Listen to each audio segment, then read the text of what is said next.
Hello student, তাহলে তোমরা কেমন আছো বলো আমার ছোট্ট বন্ধুরা। তোমরা আমার ক্লাস 11 এর বাংলা মিডিয়ামের একাদশ শ্রেণীর স্টুডেন্ট। তোমাদের জন্য আজকে আমরা একটা স্পেশাল ক্লাস করব, যেটা আমরা করছিলাম রেচন পদার্থ এবং তার নির্গমনের ব্যাপারকে নিয়ে। আমরা অলরেডি কিডনি বা বৃক্ষ সম্বন্ধে তো দেখেইছি। আজকে একটা নতুন প্রসেসের কথা বলবো। আজকে কিছু অসমো রেগুলেশন বলে কিছু প্রসেস আমরা দেখো। আজকে যে প্রসেসটা দেখবো যেটা আমাদের সবার পক্ষে ইম্পর্টেন্ট। মূত্র তো তৈরি হয়, কিন্তু মূত্র যে তৈরি হওয়ার প্রসেসটা আমরা আগের দিনই ডিসকাস করেছিলাম। আজকে আমরা দেখব মূত্রটা কনসেন্ট্রেট কি করে হয়, মূত্রতে জলের পরিমাণটা কিভাবে কন্ট্রোল হয়, বা মূত্র কখন আমাদের দেহ থেকে একটা নির্দিষ্ট পরিমাণে নির্গত হয়, বেশিও নয় কমও নয়, কেমন ভাবে সেটা রেগুলেটেড হয়। অনেক সময় অনেক মানুষ আমাদের অনেক প্রবলেমের সম্মুখীন হতে হয় এই রেচন প্রসেসটাকে নিয়ে। কি হয়, অনেক সময় নেফ্রন ঠিক মতো কাজ করে না, কিডনি বা বৃক্ক ঠিক মতো কাজ করে না। তখন কি উপায়? তখন তো আমাদের বাঁচার জন্য কোনো উপায় আছে কি না নেই? হ্যাঁ, উপায় আছে, সেটাকে আমরা বলবো ডায়ালিসিস। তুমি শুনেছো হয়তো আগে কথাটা, তাই না? তাহলে তোমাদের সবাইকে আজকের এই ক্লাসে তোমাদের সবাইকে ওয়েলকাম করি। আমার বাংলা মিডিয়ামের সব স্টুডেন্ট যারা ওয়েস্ট বেঙ্গলের বিভিন্ন প্রান্তে ছড়িয়ে আছো, তাদের জন্য আমাদের এই প্রচেষ্টা, এই ক্লাস, যার মাধ্যম দিয়ে তোমার মেডিকেলের স্বপ্ন আর তোমার বোর্ডের 100% মার্কস যাতে তুমি পেতে পারো। শুধু প্রত্যেক দিন ক্লাসটাকে ভালোভাবে অবজার্ভ করবে, হোমওয়ার্ক করতে কিন্তু ভুলবে না। আর এর সঙ্গে সঙ্গে আমি তোমাকে মেডিকেলের জন্য এনসিইআরটির বই তোমাকে পড়তেই হবে। তোমাকে আমি বারবার যেটা বলার চেষ্টা করি, তোমার যে টেক্সট বইগুলো আছে সেটাও যথেষ্ট ভালো, খারাপ নয়, কিন্তু তার সঙ্গে সঙ্গে আমাদের ধরনটা বুঝতে হবে মেডিকেলের জন্য। তোমাকে চাল দিয়ে যেমন ভাতও রান্না করা যায়, বিরিয়ানিও তৈরি করা যায়, দুটোরই মেন ইনগ্রেডিয়েন্টস কিন্তু চাল। কিন্তু ঠিক একইভাবে মেডিকেলের জন্য তোমার ওই মোটা বইটার থেকে ছোট্ট এনসিইআরটির বই কিন্তু খুব উপযোগী। তুমি কি করতে চলেছো সেটা ইম্পর্টেন্ট সব থেকে। তুমি বিরিয়ানি করতে না ভাত করতে চাইছো, বুঝতে পারছো? তাহলে ব্যাপারটা আমাদের ঠিক একইভাবে। আমি তোমাকে এনসিইআরটির বই কোনটা কিনবে আমি তোমার ডেসক্রিপশন বক্সে, তোমরা অনেকেই আমাকে হোয়াটসঅ্যাপে লিখছো বা ইউটিউবে কমেন্টেও তুমি দেখো, অনেকেই লিখেছো যে স্যার কোন বুকসগুলো পড়বো, কোন বুকসগুলো আমাদের পড়তে হবে। তাহলে আমাদের প্রথম তো এনসিইআরটির বইটা পড়তেই হবে। দাম কম দেখে বইটাকে কিন্তু খারাপ ভেবো না, এটাই তোমার মেন বই, তোমার গীতা বা বাইবেল বা কোরআনের মতো একটা বই এটা। মানে আমাদের কাছে এটা ভগবান একটা, যে বইটা এনসিইআরটির বই। এটা ছাড়া তোমার কিছু এমসিকিউর বই তোমার দরকার, কারণ যতখানি তোমাকে বারবার বলি ইংলিশে আলটিমেটলি প্রিপারেশন নিতে। তার কারণ ইংলিশে তোমার অনেকগুলো এমসিকিউ এর বই আছে, সেই বইগুলো অ্যাভেলেবেল এবং সেগুলো কিন্তু অল ইন্ডিয়া বেসিসে খুব ভালো বই। তার লিঙ্কগুলো কিন্তু আমি পাঠিয়ে দেবো, তোমরা আস্তে আস্তে পারলে সেগুলোকে কিনো, তাহলে তোমাদের একটু সুবিধা হবে। বাট এনসিইআরটির বইয়ের দাম কম, তুমি ওটাকে কিনে রাখবে। দেখো, তাহলে আজকে আমরা চলে আসি আমাদের আজকের টপিক, যেটাকে নিয়ে আমি তোমাকে বারবার বলছিলাম এটা চ্যাপ্টারটার জন্য খুব ইম্পর্টেন্ট টপিক। সেটাকে নিয়ে আজকে ডিসকাশনের মধ্যে আসি, সেই কিডনি বা বৃক্ক সম্বন্ধে। আমাদের এই অ্যাবডোমেন রিজিয়নে তো প্রেজেন্ট আছে এই কিডনি। কিডনির আমরা অন্তর্গঠন দেখেছি, বাহ্যিক গঠনও দেখেছি। এবার এই অন্তর্গঠন বা বাহ্যিক গঠন যদি তুমি বলো, সেই দুটো পার্ট অন্তর্গঠনের মধ্যে দেখেছিলাম, কর্টেক্স আর মেডুলা। আর এই অন্তর্গঠন বা বহির্গঠন যাই বলো না কেন, বৃক্ষর মেন গঠনগত এবং কার্যগত এককটা কি? সেটা হচ্ছে নেফ্রন। দেখো সেই নেফ্রনের স্ট্রাকচার আমরা দেখেছিলাম, বাওভেলের ক্যাপসুল, পিসিটি, এই হচ্ছে হেনলির লুপ, আর এই হচ্ছে ডিসিটি। আজকে আমরা একটা খুব ভালো প্রসেস করব। কি সেটা? দেখো, এই যে হেনলির লুপ দেখতে পাচ্ছ, এর সঙ্গে কিছু ব্লাড ভেসেলস মানে রক্ত জালক এর সঙ্গে জড়িয়ে আছে। দেখতে পাচ্ছ তো এই অংশটা, এইটাকে আমরা বলছি লুপ অফ হেনলির নিম্নমুখী আর ঊর্ধ্বমুখী বাহু, কারণ এটা নিচের দিকে নেমেছে আর উপরের দিকে উঠেছে। এখানে একটা খুব গুরুত্বপূর্ণ প্রসেস হয়। নিম্নমুখী যে হেনলির লুপ, এর থেকে কিছু জল বেরিয়ে আসে। সেই জলটা কোথায় গিয়ে ঢোকে? ঢোকে তোমার এই রক্ত জালকের মধ্যে প্রবেশ করে। প্রথম সেটা এই ইন্টেস্টিশিয়ামের মধ্যে, মানে ফাঁকা জায়গাটার মধ্যে আসে, তারপর এটা রক্ত জালকের মধ্যে প্রবেশ করে যায়। এই প্রসেসটাকে নিয়ে আজকে আমাদের একটা মোস্ট ইম্পর্টেন্ট টপিক। দেখো, তাহলে এই হেনলির লুপ এবং তার স্ট্রাকচারের সঙ্গে আমরা সেই দেখেছিলাম কি, এই দেখো এই সেই ব্লাড ভেসেলস বা রক্ত জালকগুলো, সেটা আলটিমেটলি তোমার জড়িয়ে আছে। এইখানে যে রক্তজালক ছিল সেখানে আমরা উপধমনীর কথা বলেছিলাম, অন্তর্মুখী আর বহির্মুখী। এখানে কোন ধরনের প্রসেসটা হয় সেটাও আমরা বলেছিলাম, পরাগ ও পরিস্রাবণ পদ্ধতি, that means the ultrafiltration process, যেটা তোমার মূত্র উৎপাদনে সবথেকে একটা গুরুত্বপূর্ণ স্টেপ বলতে পারি আমরা। এটা নিয়ে আমরা ডিসকাস করেছিলাম তো। অন্তর্মুখী ধমনিকা বা উপধমনিটা অনেক মোটা, আর দেখো এইটা অনেকটা সরু। এটাকে আমরা কি বলছি, ইফারেন্ট আর্টেরিয়লস। দেখতে পাচ্ছ আমি তোমাকে বাংলার সঙ্গে কিন্তু একটু একটু করে ইংলিশটাও শেখাতে থাকছি, আর তোমার বইতেও কিন্তু ইংলিশ ওয়ার্ডই ম্যাক্সিমাম। তাহলে এবার চলে আসবো আমরা প্রক্সিমাল কনভলিউটেড টিউবুলস। সেখানে আমরা কি দেখেছিলাম, সেখানে দেখেছিলাম পুনর্শোষণ হয় কোন কোন সাবস্টেন্স গুলো, যে সাবস্টেন্স গুলো খুব গুরুত্বপূর্ণ, যেমন অ্যামাইনো অ্যাসিড থেকে শুরু করে কিছু গ্লুকোজ, তাই ওখানে ছিল মাইক্রোভিলি। এই আজকে আমাদের মোস্ট ইম্পর্টেন্ট পার্ট, যেটা ইম্পর্টেন্ট রোল প্লে করবে, সেটা হচ্ছে হেনলির লুপ।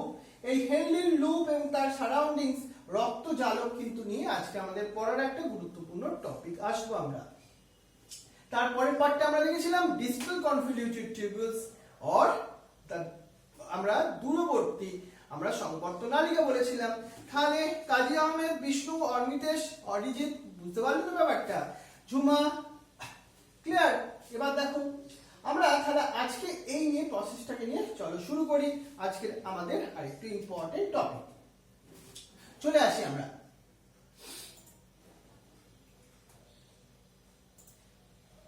তাহলে আমরা ছোট্ট ছোট্ট নোটস করে পড়ছিলাম এই টপিকটা। তাহলে দেখো আমরা কোন কোন টপিকগুলোকে অলরেডি পড়েছি, সেগুলো হচ্ছে রেচনাঙ্গ এবং রেচন পদার্থ। আমরা পড়েছি রেচন পদার্থের প্রকারভেদ, আমরা পড়েছি মানুষের রেচনতন্ত্র, আর মূত্র উৎপাদন এবং অভিস্রাবনীয় নিয়ন্ত্রণ এই ব্যাপারটা, এবং বৃক্কের কার্য নিয়ন্ত্রণ, রেচনে অন্যান্য অঙ্গের ভূমিকা, রেচন সম্পর্কিত অস্বাভাবিকতা, ডায়ালিসিস এবং কৃত্রিম বৃক্ক। আমাদের সিলেবাসের মধ্যে এখন এই টপিকগুলো বাকি আছে, যেটা আমরা পড়তে চলেছি একটু একটু করে। তাহলে চলো আমরা তাহলে আজকের জন্য চলে আসি। আজকে যে টপিকটা আমাদের পড়বার বিষয় সেটাকে বলি আজকে আমরা। তোমরা হোমওয়ার্ক পাঠাচ্ছ তো? ক্লিয়ার? পর্ণেশ, রাজ, সোমা, ঋতুশ্রী, সুপ্রিয়া, সুজয়, অনুষ্কা, মৃত্তিকা, যারা যারা লাইভ ক্লাসে আছো তারা রেসপন্স করো যে তারা ক্লাসে প্রেজেন্ট আছো। মূত্র উৎপাদন সম্বন্ধে দেখেছিলাম, মূত্রের উপাদান যেগুলো সেগুলো আমরা দেখেছিলাম আগের দিন। মূত্র উৎপাদন পদ্ধতি, সে পরা পরিস্রাবণ, নিয়ন্ত্রিত পুনঃশোষণ, that means the selective reabsorption, and ultimately PCT তে কি হয়, হেনলির লুপে কি হয়, and নালিকার ক্ষরণ, selective secretion. This is the three important step for the uric formation. English ওয়ার্ডগুলো কিন্তু একটু একটু করে শেখো, ইংলিশ খুব ইজি, ভয়ের কিছু নেই। আর তোমরা বাংলা মিডিয়ামে যারা পড়ো তারা কিন্তু খুব ভালো স্টুডেন্ট। আমি তোমাদের এই ক্লাসগুলো করছি অনেক কিন্তু কারণের জন্য, কারণ তোমরা অনেক অনেক অনেক ভালো স্টুডেন্ট, তোমাদের অনেক কিছু করা সম্ভব, বুঝতে পারছো? তো শুধু তোমাদের দিশাটা দেখাতে হবে, লক্ষ্যটা। তোমরা অনেক ভালো স্টুডেন্ট, তোমরা জানো না তোমরা কতটা ভালো স্টুডেন্ট, রাইট? আজকে চলো আমরা একটা যেটা প্রসেস পড়বো সেটা হচ্ছে, আমরা নামটা দিচ্ছি প্রতিপ্রবাহী ব্যবস্থা। বাংলা তুমি দেখো তো কতটা বাংলাটা শক্ত, প্রতিপ্রবাহী ব্যবস্থা। আমি নিজেই খুব বাংলা বলতে গিয়ে থতমত খাই, বুঝতে পারছো? ইংলিশটা কত easy, counter current mechanism, English সোজা না অনেকটা। দেখো আমরা তাহলে আজকে এই প্রসেসটাকে নিয়ে পড়বো কাউন্টার কারেন্ট মেকানিজম। কি ব্যাপারটা সেটাকে একটু আগে বলি। বৃক্কের নেফ্রনের দেহরস ও রক্তে জল এবং আয়ন এবং পিএইচ এর ভারসাম্য বজায় রাখতে হবে। কাউন্টার কারেন্ট মেকানিজমের এটাই আলটিমেটলি গুরুত্বপূর্ণ ভূমিকা নেয় এই সব কাজগুলো। তাহলে কাউন্টার কারেন্ট মেকানিজম ঘটে হেনলির লুপ এবং তার সারাউন্ডিং ভাষা রেক্টার মধ্যে, যার মাধ্যম দিয়ে নেফ্রনের মধ্যস্থ যে রস এবং রক্তে যে কি পরিমাণ জল থাকবে, রক্তে কি পরিমাণ আয়ন থাকবে, রক্তের পিএইচ কি হবে, সেটা অ্যাসিডিক না বেসিক হবে, সেটা পুরোপুরিভাবে কন্ট্রোল করতে সহায়তা করে এই পদ্ধতি। সেটা হচ্ছে কাউন্টার কারেন্ট মেকানিজম। কি হয় সেটা দেখো। তোমরা কাউন্টার কারেন্ট মেকানিজম যখন লিখবে তার সঙ্গে একটা ছবি দেবে, যেটা তোমার টেক্সট বইতে আছে, তার সঙ্গে সঙ্গে এইভাবে পয়েন্ট আকারে লিখবে। প্রথম আমরা যদি বলি, প্রথম আমরা কি বলছি, এটা নেফ্রনের হেনলির লুপ অংশে প্রতিপ্রবাহী বিবর্ধক হিসাবে কাজ করে। তাহলে এই যে কাউন্টার কারেন্ট মেকানিজমটা কোথায় হয়? হেনলির লুপ অঞ্চলে হয়, সেটা তোমাকে আগে বলতে হবে। তারপর কি হয় দেখো, মেডুলার অঞ্চলে তরল অতিসারক বা হাইপারটনিক হয়। যখন আমরা ফিল্ট্রেটটা নামতে থাকে তখন তার মধ্যে কি থাকে, হয় মেডুলার অঞ্চল, আমরা দেখেছিলাম দুটো পার্ট আছে না, কর্টেক্স এন্ড মেডুলা। মেডুলার অঞ্চলে কি হয়, সেটা তরলটা হয় অতিসারক বা হাইপারটনিক। গ্লোমেরুলার ফিল্ট্রেটের, গ্লোমেরুলার ফিল্ট্রেট মানে যেটা পরাগপ্রস্রাবণ পদ্ধতিতে ফিল্ট্রেটটা তৈরি হয়ে বাউম্যান ক্যাপসুলে এসেছিল, তারপর সেটা কোথায় এসেছিল, পিসিটির মধ্যে এসেছিল না। এবার সেই কারণটার কথাটা আমি বলছি। তাহলে গ্লোমেরুলার ফিল্ট্রেটের গাঢ়ত্ব হয় 300 এরকম মোলার অসমোলারিটিতে। হেনলির লুপের নিম্নগামী বাহুর মধ্যে দিয়ে নিচের দিকে নামতে থাকে। আমরা একটু আগে কি ভিডিওতে দেখলাম, ফিল্ট্রেটটা তৈরি হবার পর, মানে যেটা তোমার ছাঁকনি, মানে ওই সেই বাউম্যান ক্যাপসুল দিয়ে ফিল্ট্রেট মানে নাইট্রোজেনিয়াস ওয়েস্ট যার মধ্যে মিক্স হয়ে আছে, সেটা প্রথম কোথায় এলো, পিসিটির মধ্যে, পরাসংবর্ত নালিকার মধ্যে। তারপর সেটা আস্তে আস্তে নিম্নমুখী বাহু দিয়ে কোথায় আসছে, হেনলির লুপের মধ্যে আসছে। আমি সেটাই তোমাকে বলেছি, গ্লোমেরুলার ফিল্ট্রেট হেনলির লুপের নিম্নগামী বাহুর মধ্যে দিয়ে নিচের দিকে নামতে থাকলো, যেটা আমি একটু আগে দেখিয়েছি তোমাকে। এই সময় কি হচ্ছে দেখো, গ্লোমেরুলার ফিল্ট্রেট থেকে জল ইন্টারস্টিশিয়াল অঞ্চলে প্রবেশ করে, কিন্তু অন্যান্য দ্রব্য এখানে অভেদ্য। যেখানে আমরা দেখলাম হেনলির লুপের নিম্নগামী বাহুটা, ওর মধ্যে দিয়ে শুধুমাত্র জল বেরোতে পারে, অন্য পদার্থ বেরোতে পারে না। তাহলে অন্যান্য পদার্থ আমরা কি বলছি এখানে, অন্যান্য দ্রব্য এখানে অভেদ। আর একটা জিনিস দেখো, এখানে জল বেরিয়ে যাওয়ার জন্য ফিল্ট্রেটের গাঢ়ত্ব 1200 অসমোলারিটিতে চলে আসে। নিম্নগামী বাহু দিয়ে যখন ফিল্ট্রেটটা চলতে থাকে, সংবাহিত হতে থাকে, ওর মধ্যে থেকে যদি জল চলে যায়, তুমি কোন একটা মনে করো দুধকে নিয়ে অনেক ফোটাচ্ছ, দুধের মধ্যে থেকে যদি জল বেরিয়ে চলে যায়, দুধের গাঢ়ত্বটা বাড়ে না কমে? কৌশিক, সোমেন, রূপকথা, বাড়ে না কমে? বাড়ে। এখানেও ঠিক তাই হচ্ছে, জলটা যেহেতু বেরিয়ে যাচ্ছে, সেখানে কি হয়ে যাচ্ছে দেখো, সেজন্য ফিল্ট্রেটের গাঢ়ত্ব কিন্তু অনেক গুণ বেড়ে যাচ্ছে এখানে। তারপর কি হলো, এরপর ফিল্ট্রেট হেনলির লুপের ঊর্ধ্বগামী বাহু দিয়ে উপরে উঠতে থাকে, তাহলে এটা নিচের দিকে নামলো। তারপর এবার কি হবে, হেনলির লুপের এই ঊর্ধ্বমুখী বাহু দিয়ে সেটা ওই ফিল্ট্রেটটা আস্তে আস্তে উপর দিকে যাচ্ছে, যেটা আমি একটু আগে তোমাকে কিসে দেখালাম, ওই ভিডিওতে দেখালাম। এবার কি হবে, এবার এই ঊর্ধ্বমুখী বাহু, এই ঊর্ধ্বমুখী বাহুতে কি হচ্ছে দেখো, সোডিয়াম Na+Cl- হেনলির লুপ থেকে বেরিয়ে ইন্টারস্টিশিয়াল অঞ্চলে প্রবাহিত হয়। তাহলে এই যে ঊর্ধ্বমুখী বাহু দিয়ে কে দুজন বেরিয়ে যায়, Na+ আর Cl- আয়ন, কিন্তু জল বেরিয়ে যায় না। ব্যাপারটা মনে রাখতে হবে তোমাকে। এটা ইহা ভাষার একটা প্রবেশ করে। ভাষার একটা কোন জিনিস, ভাষার একটাটা হচ্ছে যেখানে ওই হেনলির লুপকে জড়িয়ে থাকা রক্ত জালকগুলোকেই আমরা বলছি ভাষার একটা। তাহলে যে সোডিয়াম বা ক্লোরিন আয়নটা বেরিয়ে গেল ফিল্ট্রেট থেকে, হেনলির লুপের ঊর্ধ্বগামী বাহু থেকে, সেটা কোথায় প্রবেশ করবে আলটিমেটলি, রক্ত জালকের মধ্যে।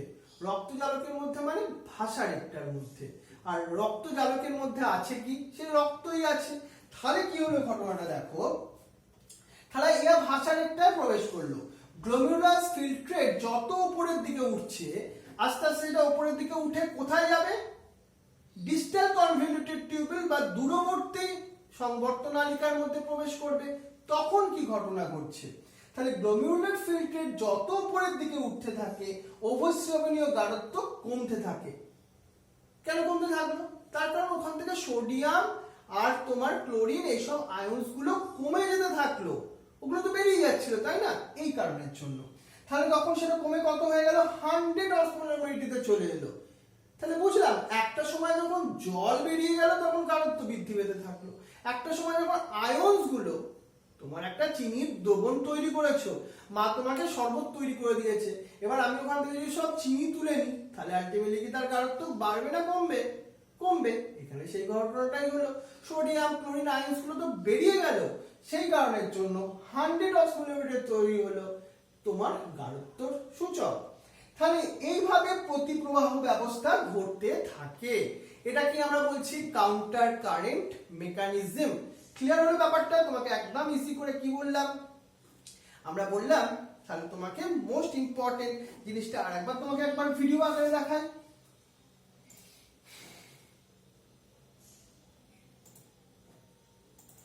আমরা তাহলে কি দেখলাম ব্যাপারটার মধ্যে, দেখো ভালো করে দেখো। এইখানে প্রথম কি হলো, পরাপরিস্রাবন বা আল্ট্রাফিল্টারেশন হলো। তারপর প্রক্সিমাল কনভলিউটেড টিউবিউলস দিয়ে ওরা কি করতে থাকলো, ওই ফিল্টারটা পাস করতে থাকলো। পাস করতে করতে ওখানে কিছু কি আছে, মাইক্রোভিলি আছে, কিছু জিনিস সেটা আবার রক্ত জালকের মধ্যে চলে এলো। এবার এইখানে প্রসেসটা যেটা আমরা ভাসারেক্টর কথা বললাম আর বললাম হেনলি লুপের কথা। এই দেখো, এই হচ্ছে হেনলি লুপ। হেনলি লুপ আর তার সারাউন্ডিংস কি হয়ে আছে, এই তোমার ভাসারেক্টর গুলো। তারপর সেটা কোথায় গিয়ে মিশেছে, ডিসিটির মধ্যে, যেটাকে আমরা বললাম ডিস্টাল কনভলিউটেড টিউবিউলস এর কথা। তারপর সেটা কোথায় গেছে, কালেক্টিং ডাক্টস এর মধ্যে। এবার দেখো, এই যে তোমাকে যে ফিল্ট্রেটটা এখানে তৈরি হলো, সেটা এই যে ফিল্ট্রেট, এটাকে আমরা গ্লোমেরুলার ফিল্ট্রেট বলছি। এই গ্লোমেরুলার ফিল্ট্রেট, তার মধ্যে ওয়াটার আছে, ওয়েস্ট ম্যাটেরিয়াল আছে, সেটা প্রথম তাহলে কোথায় এলো, পিসিটির মধ্যে এলো। তারপর আস্তে আস্তে ও কোথায় আসতে থাকলো, এই হেনলি লুপের মধ্যে। হেনলি লুপের আগে আসার তার আগে কিছু পুনঃশোষণ ঘটেইছে। তারপর এইখানে আসবো আমরা, হেনলি লুপের পার্টটার মধ্যে চলে আসি। দেখো, এই আসবো হেনলি লুপের পার্টটার মধ্যে, যেখানে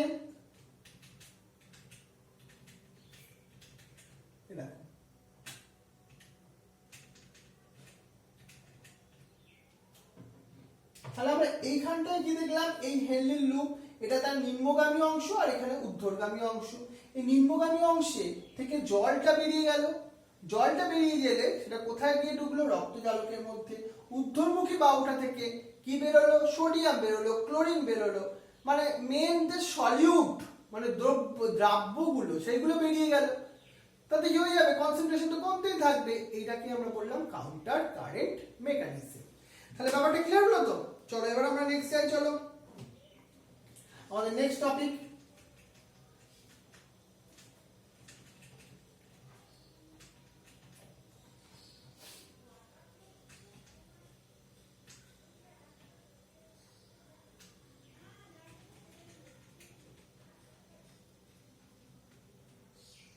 এবার তোমাকে একটা খুব মজার জিনিস পড়াবো। মজার জিনিসটা হচ্ছে জিএফআর মানে কি বলতো? জিএফআর মানে গ্লোমেরুলার ফিল্টার রেট। ফিল্টারেশন রেটটা কিভাবে হবে, নির্দিষ্ট একটা সময় কতখানি ফিল্টার তৈরি হয় তাকেই আমরা বলবো। কিন্তু এটা কিভাবে রেগুলেটেড হয়, এটা যখন কমে যায় তখন অটোমেটিক আমার বডি রেসপন্স করে অটোমেটিক ফিল্টারটা মানে তোমার বাড়িয়ে যায়। আবার যখন আবার ফিল্টারটা কমিয়ে যায়, মানে কমে গেলে এটা বেড়ে যায় অটোমেটিক, মানে একটা নির্দিষ্ট পরিমাণ রেগুলেটেড থাকে। আমরা একটা আজকে মেকানিজম পড়বো যেটাকে বলবো অ্যানজিওটেনসিনোজেন মেকানিজম। ব্যাপারটা ভালো করে বোঝো।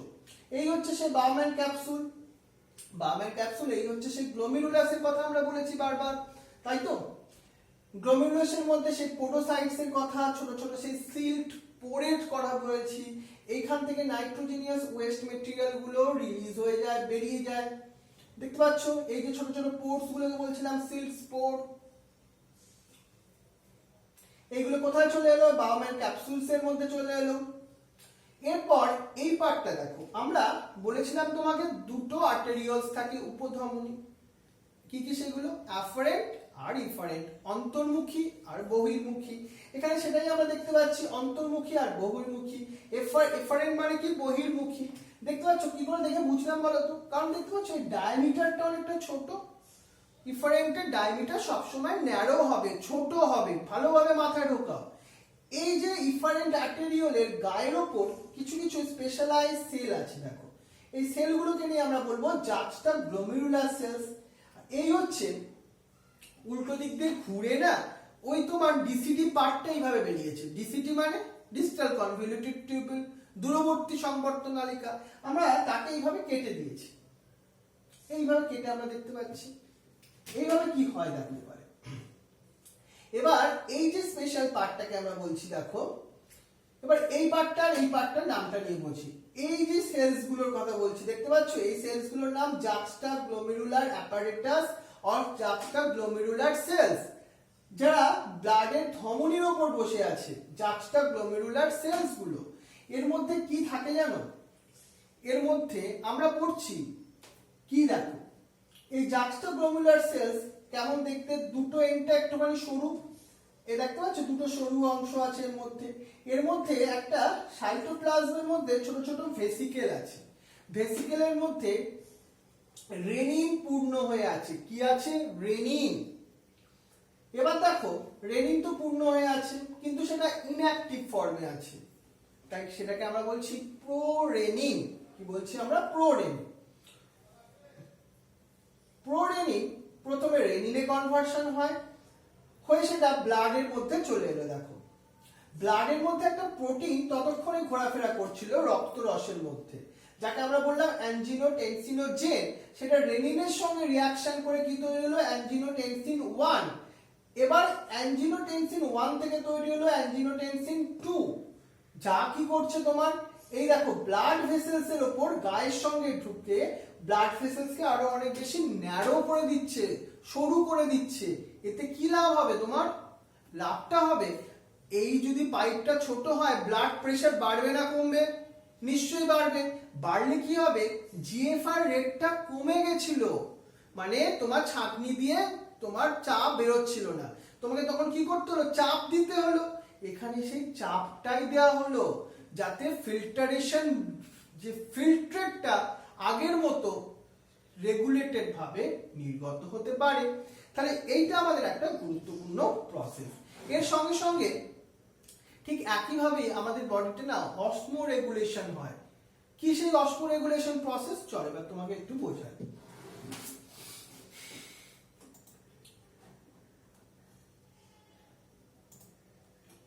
তাহলে আমরা বলছি অভিস্রাবনীয় নিয়ন্ত্রণ, যেটাকে আমরা ইংলিশে কি বলছি? অসমো রেগুলেশন। কি জিনিসটা হয়? কলাকোষ এবং রক্ত লসিকার মধ্যে জল এবং বিভিন্ন আয়নের পরিমাণের মাত্রা এবং গাঢ়ত্ব বজায় রাখতে হবে। গাঢ়ত্ব যদি বজায় না থাকে না, তাহলে কিন্তু হাজার প্রবলেম, তাহলে হয়তো আমাদের বাঁচানোই প্রবলেম হবে। সেজন্য আমরা কি করছি? অভিস্রাবনীয় নিয়ন্ত্রণ প্রসেস আমাদের করতেই হবে। কিভাবে করব? অসমো রেগুলেটর কাদের বলবো? অসমো রেগুলেটর ব্যাপারটা কি? দেহ তরলের ঘনত্ব বহির পরিবেশে তরলের বহু প্রকার ঘনত্বের বিভেদজনিত পরিস্থিতিতে অপরিবর্তিত থাকে।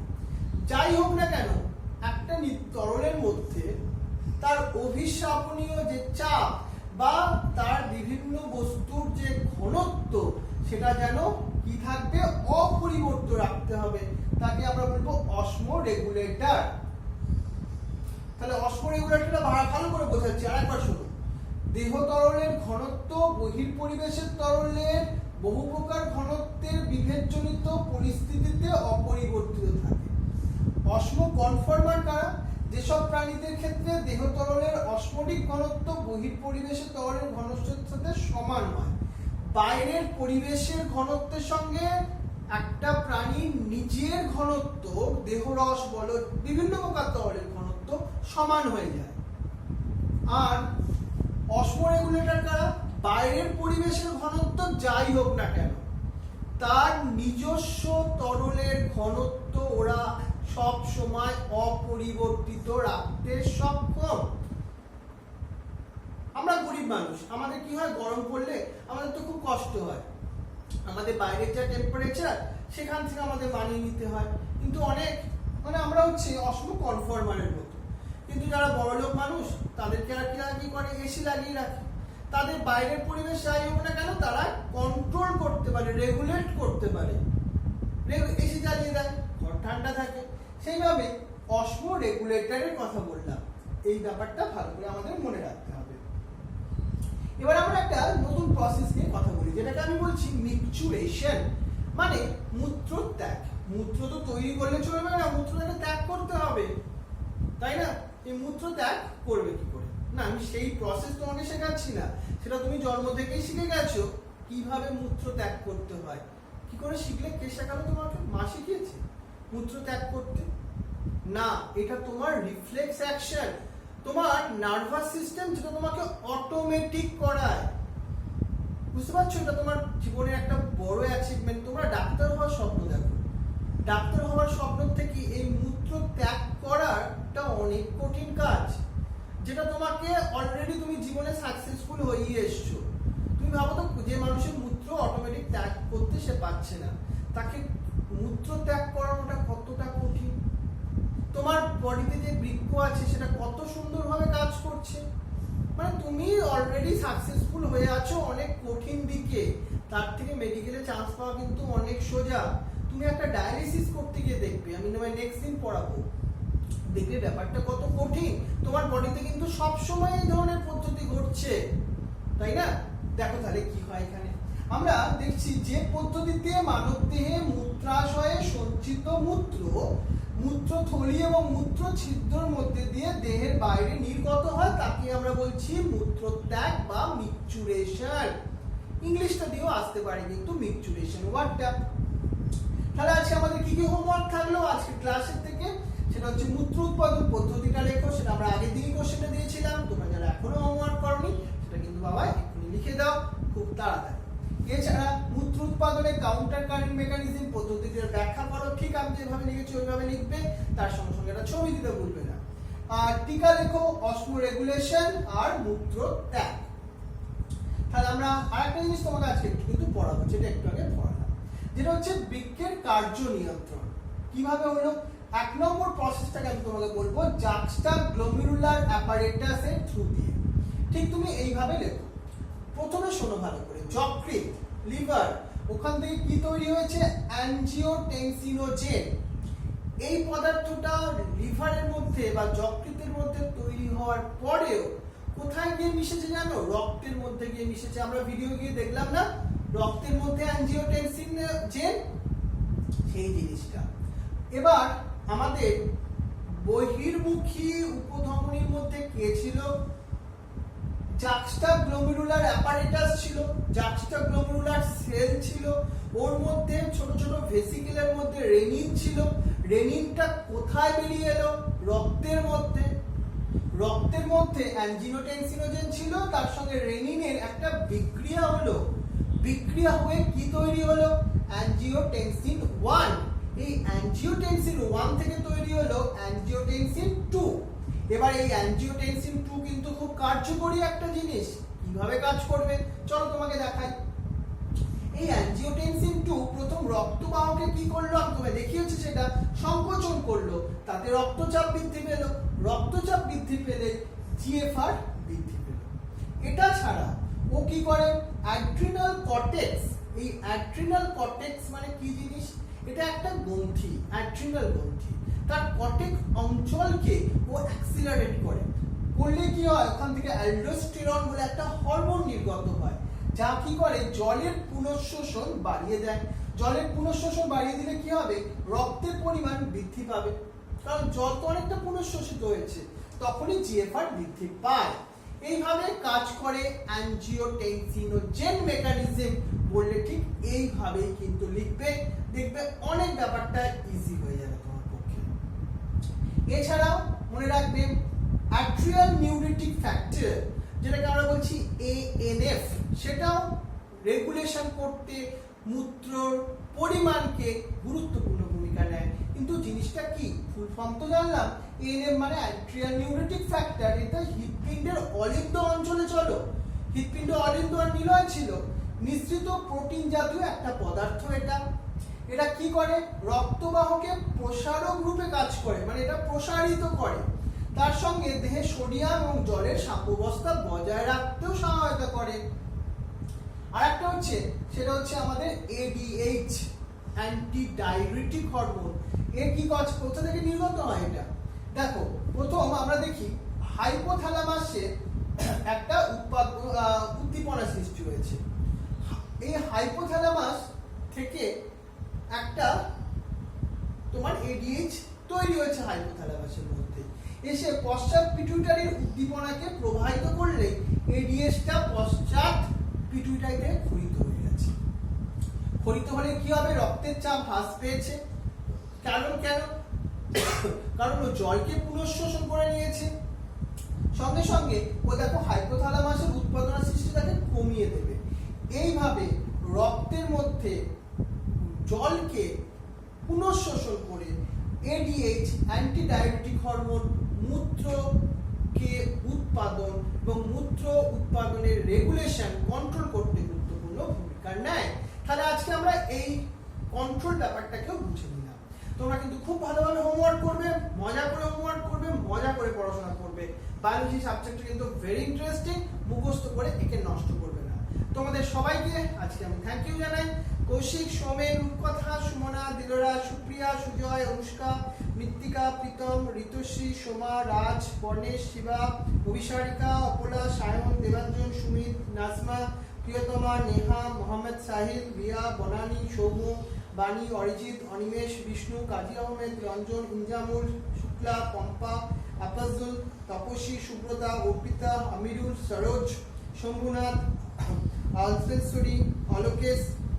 এছাড়া তোমাদের যাদের নাম আমি বলতে সুযোগ পেলাম না তাদেরকেও সবাইকে থ্যাংক ইউ জানাই তোমাদের এই মন দিয়ে ক্লাস করবার জন্য। যারা এখন লাইভ করছো, লাইভে ক্লাস করছো, বা যারা পরে ক্লাস করবে তাদের সবাইকে। তাহলে মেডিকেলের জন্য অ্যান্ড বোর্ডের জন্য আমাদের আজকে একটা বিশেষ ক্লাস আমরা এত অবধি করলাম। পরের দিন আমরা এর পরের টপিকটা আবার করতে থাকবো। ততদিনের মধ্যে হোমওয়ার্ক করে নিজেকে একদম ভালোভাবে তৈরি করে নাও। Okay, thank you very much, best of lakh.